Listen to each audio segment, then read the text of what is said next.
egedege Meks Nwa Ohabuenyi na mụ na ndị egwu m ebulukwe bata o.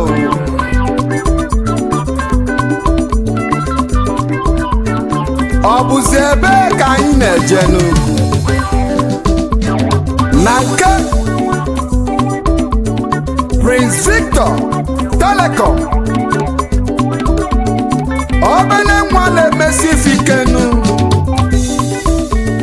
na amacha Enugu Ezikenu egwu oyolima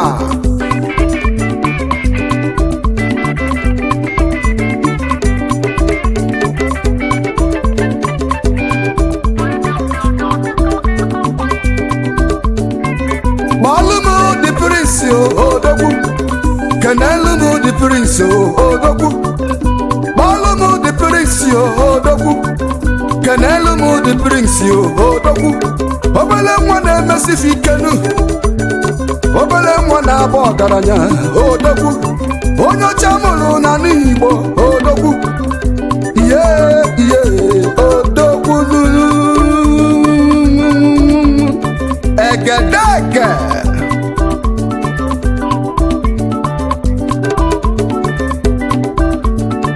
asị na Odogwu adị pempenu na mbelede nyiri dikenu mana mbelede ka ejizi anwa dikenu ezi ụka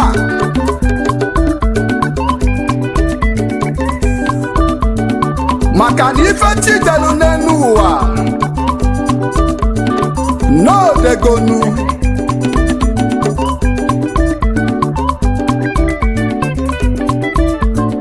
ọ bụzi onye ka anyị na-ekwunu Prince Victor Ekene Dilichukwu Onyeke Prince Victor Telecom one of Amaja Kingdom nwoke malụ maka nwanyị CEO Prince Victor Telecoms Electricals aka na-atụ networking cables and accessories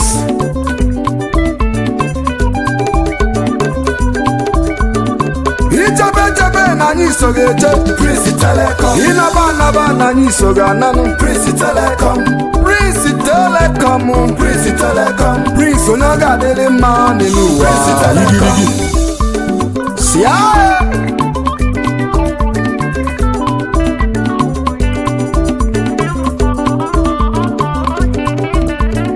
anyị wee na-ekenenu Lolo Mrs. Mata Echezona Chukwu Pamela Onyekenu Ugodiya Ada Diora mma Ugodiya ezigbo nwunye Prince Ugodiya Mata nwanyị ọmanụ ọmalịcha nwa na m kenelu ezigbo nwanyị bụ ifenu oyo dị ya na m kenelu anyị ebula egwu echesienu ka m kene ndị ọ ga-adịlị mma n'ụwa igirigi Chief Edwin Onyeke Ozigbo Ndụ one na Amaja Kingdom nna Prince Telecom gị na lọlọ inu Mrs. Roslyn Onyeke afọ mụlụ Prince Telecom Prince na-ekene inu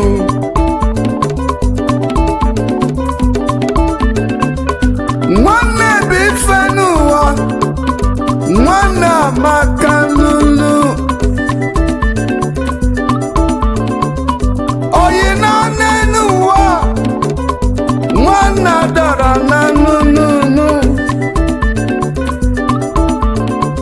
ofu osisi ọ na-aza ọfịanụ mba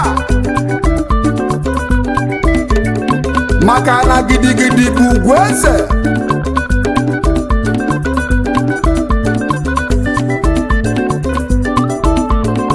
Anyị wee na-ekene Samson Ụwọma Onyeke, ezigbo nwanne Prince Telecom n'Ọnịcha ka isi bilinu. Prince na-ekeneghị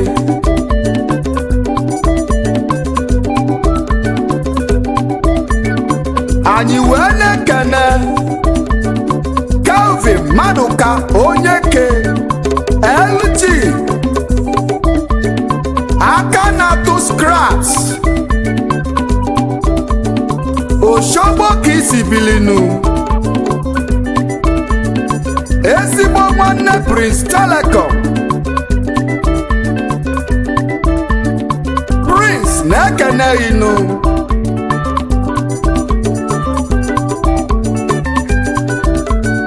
Emeka Timothy Onyeke,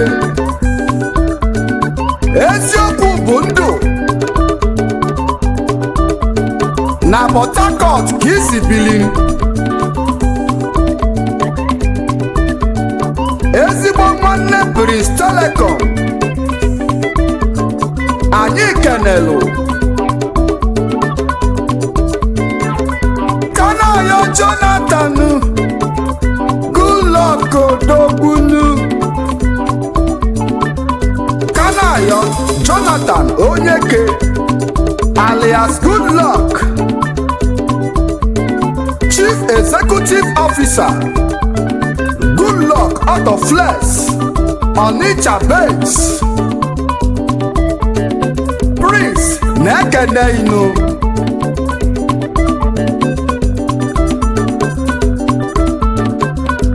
Ka nje kenezienu nwa Chinemelu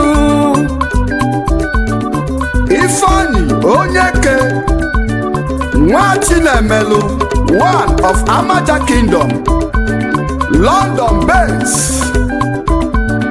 Prince na-ekeneghị. Ogo bụ chi onenu, ezi ogo makanu. Anyị wee na-ekene Matias Ojobo,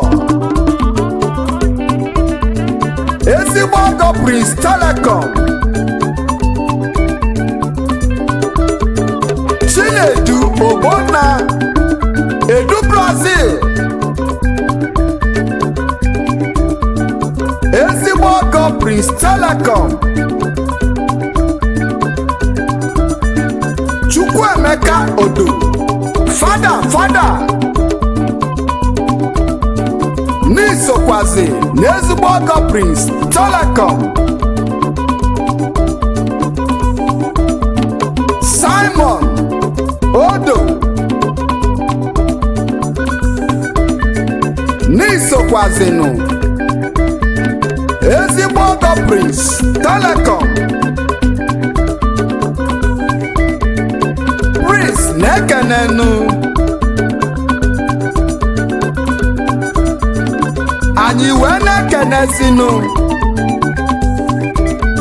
Silas Ojobo, gị na lọlọ inu Florence Ojobo, afọ mụlụ nwunye Prince Telecom. Prince na-ekenenu.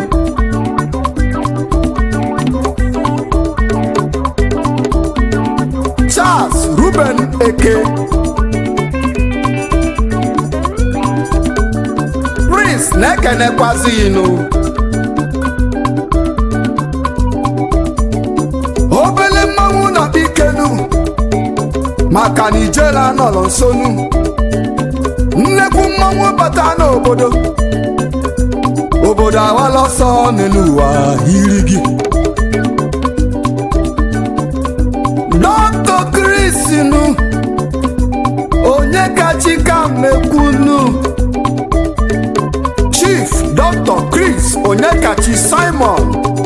Dr. Chris Mkpụrụọma 1 n'Enugu Ezike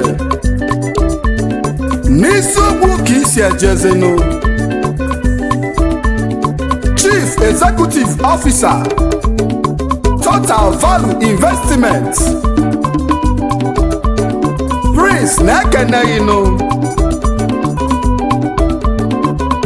ka anyị ga-ekenenu nnekwu mmanwụ mamanụ Chief Festus Oshaba Ferotes n'ụmụagaba ka isi ejenu. Chief Executive Officer Ferotes Construction Company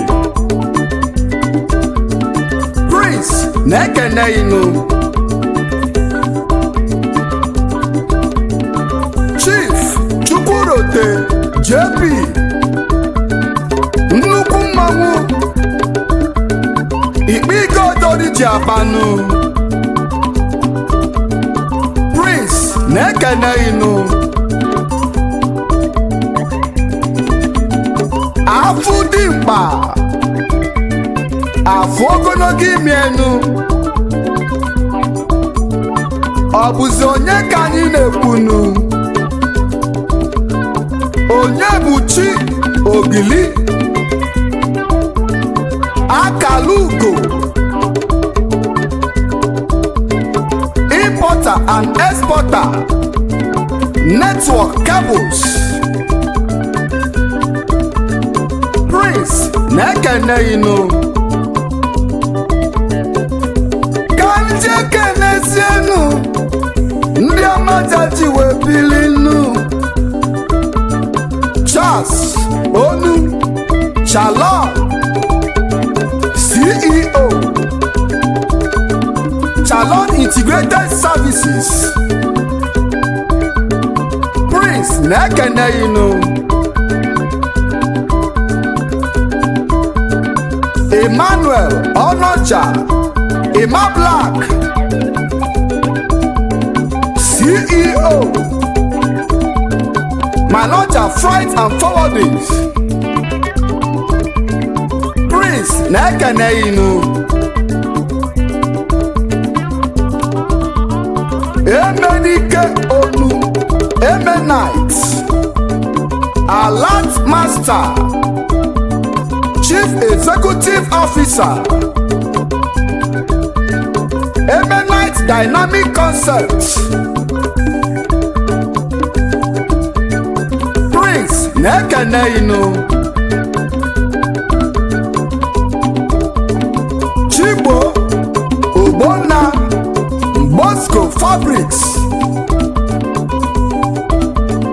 Prince na-ekeneghinu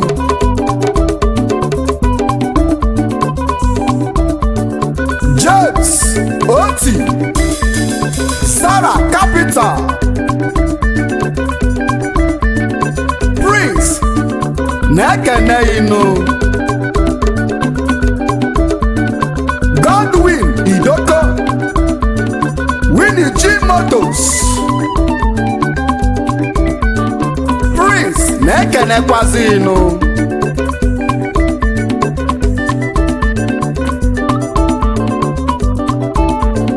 the executive members of Amaja Progressive Youth Assembly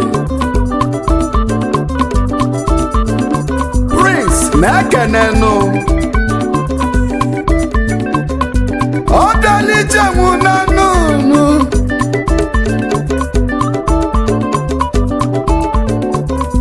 Prince Odogbununu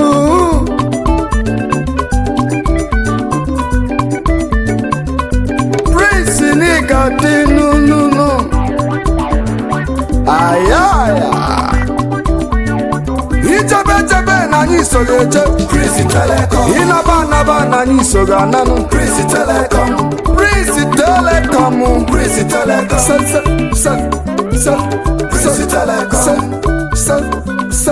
Prince Telecom Ijebe na anyị so ga-eje Prince Telecom Ịnaba na anyị so ga-ananụ Prince Telecom